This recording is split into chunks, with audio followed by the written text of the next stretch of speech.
इसमें जो है हमें 30 शब्दों में इसका उत्तर लिखना है। व्याख्या करेंगे जल किस प्रकार नवीकरणीय योग्य संसाधन है। नवीकरणीय योग्य मतलब दोबारा उसका उपयोग किया जा सकता है। जल का उपयोग बहुत तरीके से किया जा सकता है। जैसे जल का उपयोग जो है हम पहले जो है पीने के लिए इस्तेमाल कर रहे हैं। अब जैसे वर्षा जल अगर हमने इकट्ठा कर लिया, वर्षा का जल जो है कहीं इकट्ठा हो गया, तो हम उसे अपने व्हीकल्स धोने में, हम उसे जो है पौधों में पानी देने में, इस तरीके से हम इस्तेमाल कर सकते हैं। तो जो जल है उसका बहुत तरीके से उपयोग किया जा सकता है। हमने कपड़े धोए, उसका पानी जो बचा उससे हमने अपनी जो है व्हीकल्स, जो कार है, स्कूटर है, बाइक है, वो साफ करने के लिए उसी का उपयोग कर लिए, वो जल वहां पे उपयोग हो गया। सफाई में उसी का उपयोग कर लिए, जो कपड़े धोने के लिए यूज किया उसे ही हमने सफाई के लिए यूज कर लिया। तो वर्षा का जो जल का है उसको जो है हमने जल को सुरक्षित कर लिया, आगे जो है अन्य कार्यों में भी इस्तेमाल कर लिए।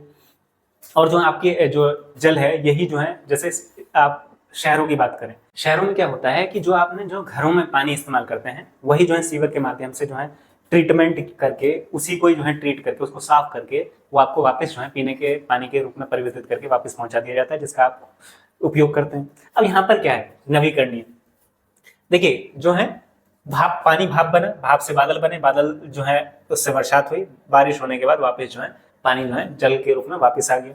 ये क्या हो रहा है, जल का नवीकरणीय, जल जो है नवीकरणीय संसाधन है, वो वापस जो है वैसे ही यूज किया जा सकता है उसका।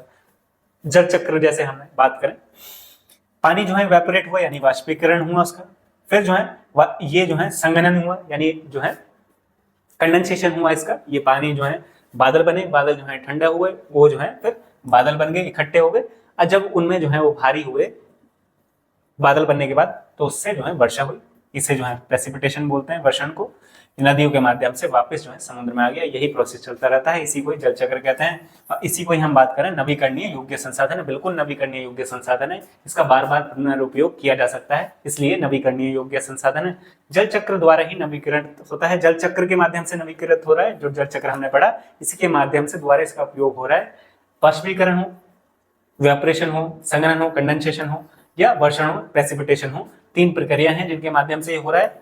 और जल चक्र की प्रक्रिया कभी समाप्त नहीं होती है, इसलिए जल एक नवीकरणीय संसाधन है, ये हमेशा चलती रहती है। अभी बरसात का मौसम चल रहा है, इस समय जो है किस तरीके से बारिश हो रही है, फिर दोबारा नदियों के माध्यम से महासागरों में जा रहा है, सागरों में जा रहा है, समुद्रों में जा रहा है, फिर ये वापस जो है जब वेपोरेट होगा, ये जो है जल चक्र है।